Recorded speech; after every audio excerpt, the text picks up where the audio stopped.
Hello, America. I'm Mark Levin. This is Life, Liberty, and Levin with our great guest, Heather McDonald. How are you? Fine, thank you, Mark. Thank you for having me on. Well, you have a BA and MA in English. You have a JD. You're a lawyer.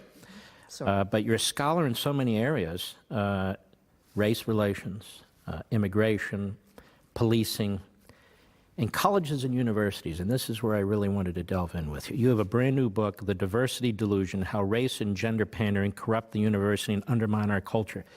This is so relevant today. And you argue that toxic ideas first spread by higher education have undermined humanistic values, fueled intolerance, and widened divisions in our larger culture. And I think we see this everywhere now. We certainly do. The Kavanaugh hearings was an example that we're all in Gender Studies 101 now, Mark. Virtually every aspect of the culmination of hysteria that greeted Judge Kavanaugh was perfected over the last decade on a college campus. Above all, the preposterous mantra to believe survivors, regardless of the evidence, regardless of due process. This is the campus rape hysteria that has been transforming the lives of males on campuses, creating an extraordinarily costly bureaucracy, moved into the real world, and it's not going away. It's only going to get worse. What have our universities and colleges become, and when did this happen? I mean, they were always kind of liberal in the last several decades, but in some ways, and not my phrase, now they're almost sort of a Soviet-style system where there really isn't free speech. You're not allowed to challenge the so-called norms in the universities, where race and gender seem to have a priority over other things and that sort of thing. When did all this happen? Well, the 80s was when it started, in my view. That's when you got radical multiculturalism that hit. I was in college in the 70s. I'm very grateful for that because I was allowed to read John Milton, William Wordsworth, and Shakespeare without anyone thinking to complain about the gonads and melanin of those authors. I got to lose myself in beauty, in greatness, and sublimity. Come the 80s, and students were given a license for ignorance. They were taught that the only thing they needed to know about a book was the race and gender of the author, to know whether it was thoroughly dismissible without even being read, and they could go on to instead wallow in their own delusional oppression. And it has only gotten worse since then. And what we are doing is breeding the grounds for, I fear, civil war, because students are being taught to hate the greatest works of Western civilization, and frankly, to hate each other. From the moment a student steps on college campus today as a freshman, or a fresh person, I should probably say, the bureaucracy is determined to drum into that student's head identity politics, which says he's either a victim or an oppressor. Oppressors are obviously, most famously, white males, heterosexual white males.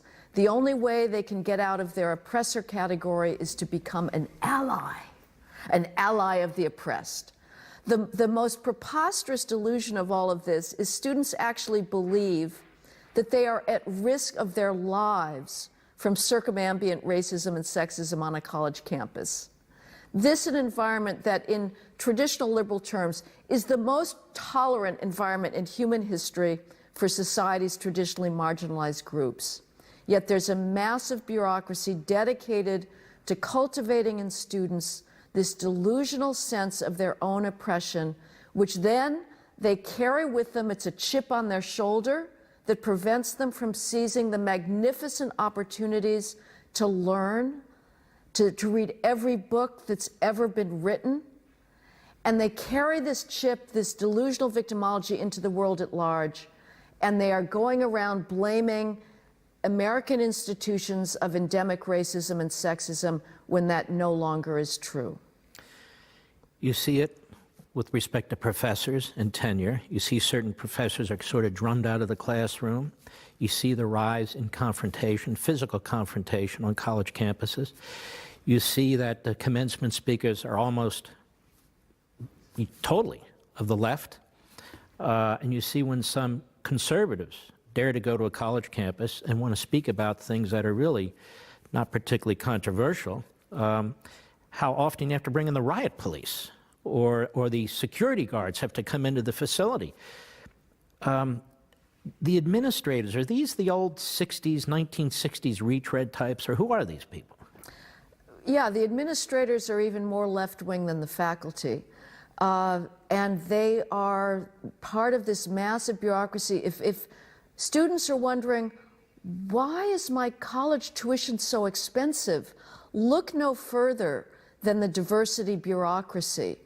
At the University of California at Los Angeles, their vice chancellor for equity, diversity, and inclusion makes over $400,000 a year.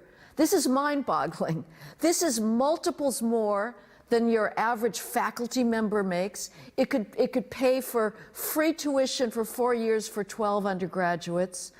And that vice chancellor of equity, diversity, and inclusion has nothing to do, because there isn't a single bigot on a university campus today. Every faculty search is one desperate effort to find qualified females or so-called underrepresented minorities, this refers to blacks and Hispanics, who haven't already been snapped up by better endowed schools. So what do the vice chancellors of diversity, equity, inclusion do? Because they're certainly not routing circumambient racism and sexism. What they're doing is drumming into students' heads this false narrative of victimology. And what is amazing to me is that colleges are somehow held harmless for their rising tuitions. The solution that's always bandied about in public discourse is, well, more federal aid. No, don't feed the beast. Cut the bureaucracy, get back to the basics of learning, which now is a distant afterthought. No faculty has the guts to say, we know what you should learn, you're ignorant, we're here to put knowledge in your empty noggins. Instead, students are given utter carte blanche to decide what to study. The faculty have abdicated their intellectual responsibility. And as you say, we're in a very weird situation where speakers such as myself, who was prevented from talking about policing at Claremont McKenna College, when I need a police escort to come onto a college campus, an alarm bell should be going off in the faculty's ears saying, something's wrong here. But instead, the faculty are nowhere to be found. Let me ask you this. So why do we passively subsidize this? Through our taxes, through tuition, through student loans? You know, you have Bernie Sanders out there saying free college for everybody. Well, of course, these are, as you're saying, more indoctrination mills, more than anything else. So free college, and Obama with, you know, the federal government should assume all the student debt. So they talk about college as if it really is academic rather than, in so many respects, propaganda-oriented. They know about this then. They know what they're doing. Mm-hmm. It bleeds into the greater society, doesn't it? It bleeds into politics. It bleeds into the media. Some of the things you're talking about, I see in the media. I see with anchors on TV. I see with commentators on TV. Well, identity politics is everywhere. I am so sick of hearing somebody preface his remarks by saying, well, as a white female or as a black female, X, Y, Z. I'm sorry, that's a non sequitur. It is not the case that I can predict your views knowing that you're a white male. I cannot predict your views if you were a black female. And it is the height of both arrogance and condescension to think that somebody can be typecasted on the basis of that. But of course, that is now the currency of the political realm. So it has certainly bled into politics. The Democratic Party now is an extension of this poisonous identity politics on college campuses. And to be honest, I can only hope it continues, because Americans by and large are not buying it. But the thing that worries me the most, Mark, is what this is doing to our scientific advantage in the so-called STEM fields. This is the science, technology, engineering, and math. For a while, people who were optimists thought, well, okay, You got the gender studies here, you got the women's studies there, you got the Chicana studies there. It's all going to stay put. Science will be the one realm that remains committed to meritocracy because we all understand, of course, that there's no such thing as female physics. There's no such thing as Iranian physics. There's physics. There's math. This is the accomplishment of human reason that is open to everybody. Well, that was a false hope. Anybody that knew anything about the university would have known it's not safe. And now you have nothing less than the National Science Foundation, a federal agency that is the premier funder of basic research on college campuses, that has itself been colonized by this poisonous identity politics. The National Science Foundation is spending billions of our taxpayer dollars funding gender theorists on college campuses to study so-called intersectionality and microaggressions in the STEM fields, on the assumption that the only possible explanation for why we do not have 50-50 gender parity in our engineering departments and math departments must be, by definition, the result of sexism. That is the diversity delusion. That is the fundamental lie that we've been fed, that any disparity in a representation, whether it's a gender disparity or race disparity, must be the result of discrimination. And so our STEM fields now are obsessed with gender equity and race equity. So it also is an attack, as you write, on competition, obviously. Right. And on merit. It is.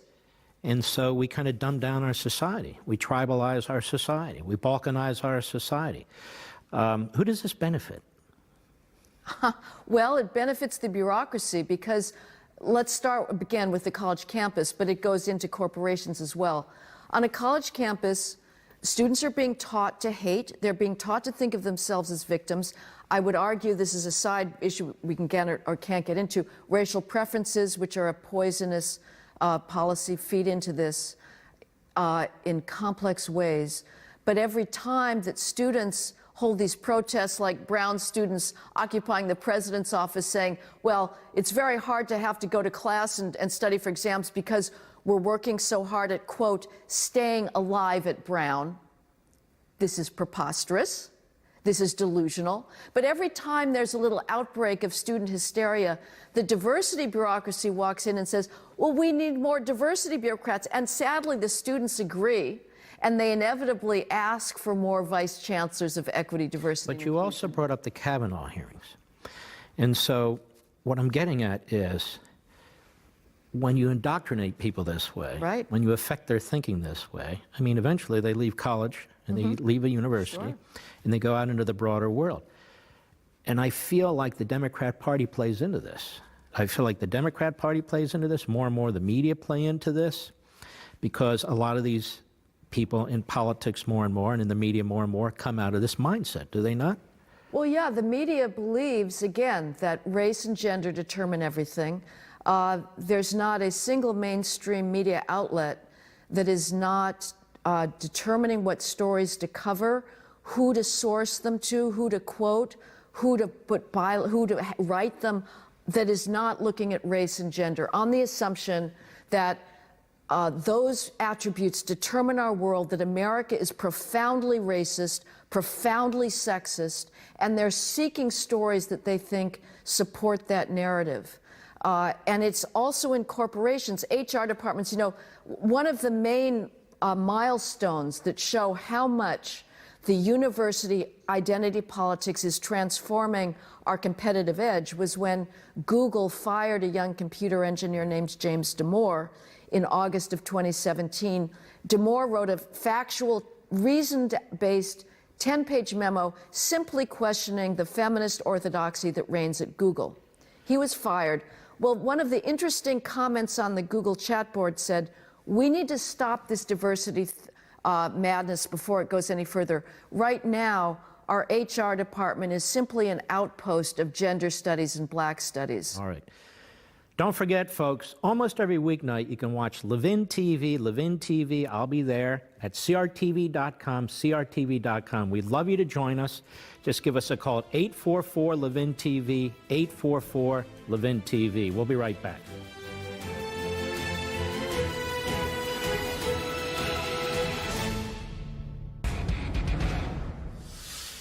Heather McDonald, you've talked about how these ideas tear at the American fabric. But they have real-world consequences, not only in our politics, not only in our media, but in competition with countries, China, Russia, and so forth. Explain. Well, China is ruthlessly meritocratic. It doesn't give a damn about identity politics. It wants the best engineers and the best physics. If they're all female, great. If they're all male, great. Who cares? The United States is diverting vast sums of money into trying to engineer gender parity in its labs. Meanwhile, China is racing ahead with ruthless competitive drive. We are putting our competitive edge at risk. Right now, we're still ahead, but do not assume that that is going to last forever if we continue to put these irrelevancies of gender above all else and race to a lesser extent ahead of scientific competitiveness. Because, again, it's not just China, it's also Russia. They are spending 100% of their science research money on doing science. We are devoting ever-increasing percentage into gender politics, whether it's at MIT, Harvard, UC Berkeley, or whether it's coming out of Congress through the National Science Foundation. This has to be stopped. This has to be stopped. You've got almost a monopoly ideology on these college campuses. You're getting to a point of a monopoly ideology in our newsrooms. Right. In the Democrat Party, you have almost a monopoly ideology. There aren't many so-called centrists or moderates left, certainly very few conservatives left. This is quite daunting, isn't it? It is daunting, but one has to fight for truth against falsehood. How do you do that?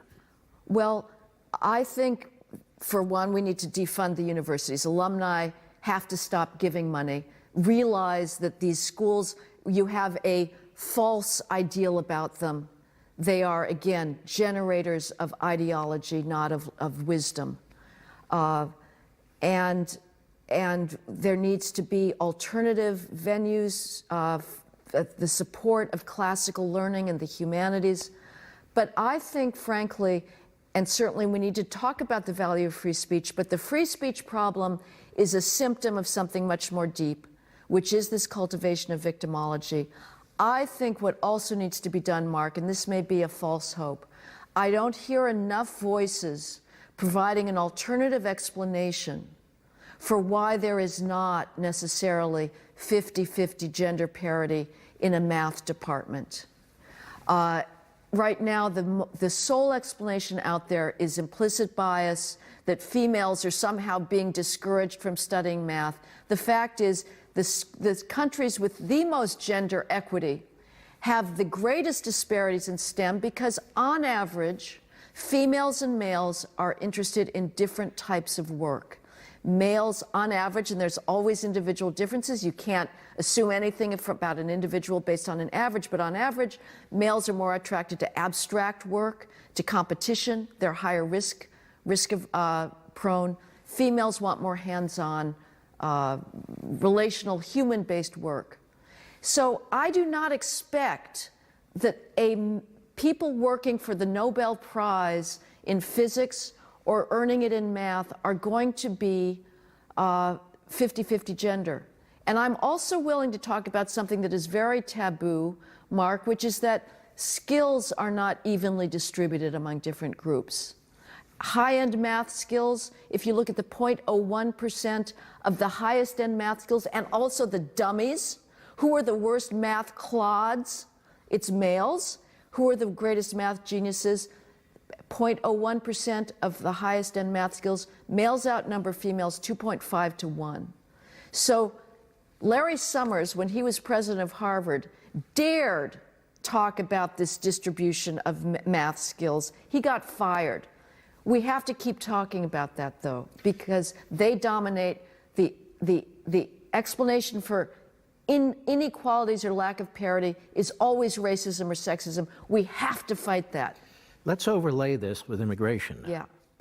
Because if diversity based on physical characteristics and so forth is the key, which takes place in colleges and universities and more in the broader society, this complicates it even further, because people coming into this country, many of whom we'd consider minorities, south of the border, Asia, Africa, the Middle East, how do we account for that? In other words, when I see these statistics about the percentage of the population that is this group, and why aren't they part of this group? Well, some of them are first generation. Some of them haven't even assimilated into the country yet. So many of these statistics are bogus to begin with. And aren't we teaching people who come into this country, newly come into this country, the wrong thing? Shouldn't we be teaching assimilation, the American culture, meritocracy, as you put it, and so forth? And yet I don't see us doing that. No, of course not. Assimilation is now a dirty word. You cannot speak about that on a college campus. And what I find most interesting is the way Asians are tending. Right now, to be a victim in the United States is to be the highest elite position you can occupy. Power, ironically, flows from being a victim. You have this ruthlessly competitive drive to see who can be top victim, top dog victim. And it's mano a mano. People are pulling each other down. You know, now the top victim is trans, but I can guarantee you in another 5 years, trans is going to be pulled down and there'll be somebody else on top victim. And anybody who can predict that gets the prize. But you were talking about the Asians are the most academically competitive because the academic culture at home is so strong. And yet, a large percentage of Asians are saying, well, don't call us the model minority. We want to be people of color against whites. You have a lot of Asians that are voting Democratic that actually support racial preferences in universities because even though it acts against them, Asians are the ones that are most penalized by racial preferences. Well, let me slow down there. You don't see that at Harvard. The Asian community, or part of it, is challenging. A small part. But they're challenging the admissions at Harvard because they're being discriminated against because it's not based on merit. Right. And so this is a problem for that community. But I don't even like this kind of talk. That community, this. We so dehumanize humanity. We dehumanize the individual is what I'm trying to say. We'll be right back.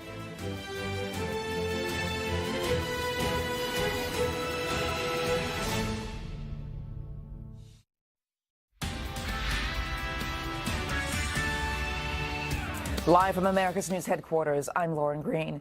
Alaska experiencing more than 1,000 aftershocks following Friday's earthquake near Anchorage. The magnitude 7 quake ripped open roads and left thousands without power. Fortunately, no deaths or serious injuries have been reported.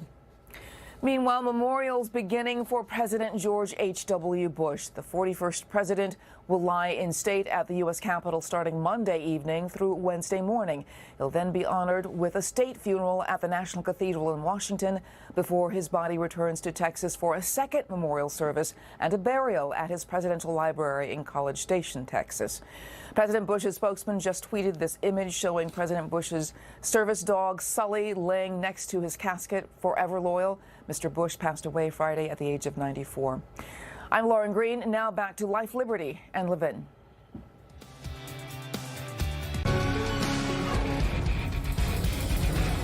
Heather McDonald, we've seen this caravan, this invasion that's been taking place for a period of time. The president wants to put an end to it. I look at this and I think to myself, shouldn't the nation be united in wanting to secure the border, whether you're for immigration, opposed to immigration? This is a law and order matter. This is a sovereignty matter. And when you see these pictures in the video of individuals throwing rocks, throwing bottles at ICE, at our law enforcement, And yet there is a significant percentage of our society, including members of Congress, including people in the media, including so-called scholars, who don't denounce this. In fact, they denounce the president for trying to resolve it. What do you make of that? It's remarkable. It is a divide that I cannot even get over. I can sometimes put myself in the shoes of the left on other matters, but on this one, it seems so obvious that nobody is entitled to enter any other country illegally. I am not entitled to walk into Germany and say, take me in. This is a fundamental right of citizens to determine themselves who comes in and who doesn't. So it's a matter of principle. We can also say, as a matter of consequences, if you lose that right, the migration flows that are going to take place into the United States would absolutely crush us. Milton Friedman famously said, you cannot have a welfare state and open borders. You will destroy a country. And I look at this and I say to myself, it's really in recent times that people try to break into your country carrying the flag of the country they come from and then claim that they want asylum. And then to have people in the United States, people of prominence, public officials, media figures and so forth, excusing it while they're hungry, while they want a better life, well this, well that. Okay, so if somebody robs a bank because they need money to pay their mortgage, that's okay. If somebody goes in a grocery store and steals a whole bunch of steaks because they need to feed their children, that's okay. There is a breakdown in respect for law and order, whether it's immigration, whether it's Baltimore, right, or any of these types of situations. Why is that? Well, we have this ideology of you do not blame the victim. And so what you're saying is absolutely correct. That has been a factor in the left-wing culture for a long time, that if you get to claim victim status, you are absolved from following the rules. You can colonize, you can, defecate on the street because, well, you're a victim. You can steal because you're a victim. You can shoot other people because you're a victim. Do not apply. We have given up on the idea of a single moral standard for all people. Obviously, for the Democrats, when it comes to immigration, there is a belief that the more third world people of color that they bring in, the more they get a larger base for identity politics. I think what is driving this as well is some just profound hatred for Western civilization, which is perceived as being a function of white males. And so there's a desire to somehow deluge it and destroy what created just extraordinary advances in human well-being, prosperity, reason, and obviously affluence.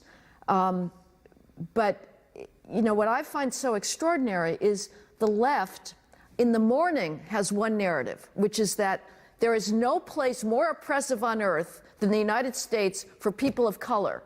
It's just, if you're a person of color in the United States, you are the subject of constant oppression. And in the afternoon says, we need every third world person of color to come here. Well, they can't both be true.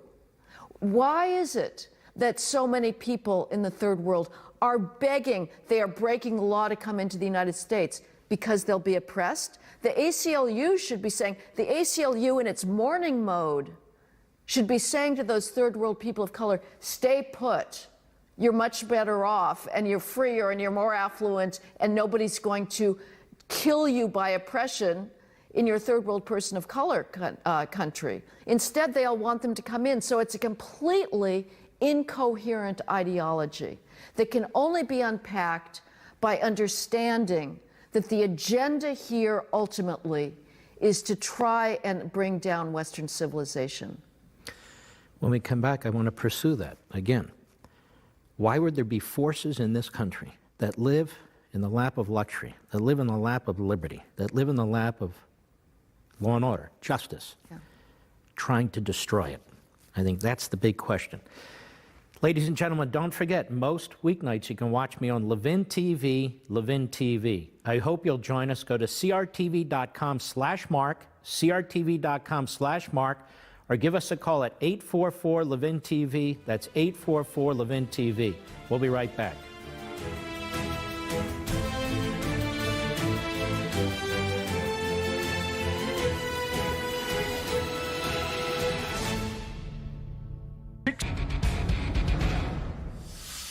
we do need to ask the question, I do.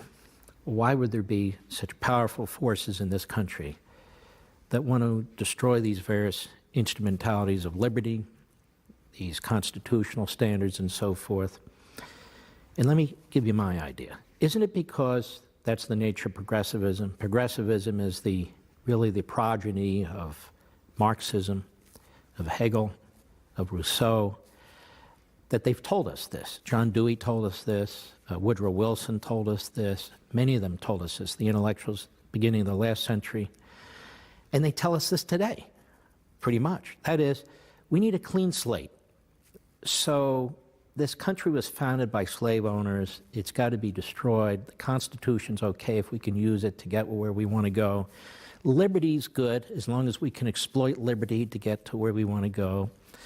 And so they talk about radical egalitarianism, college for all, health care for all.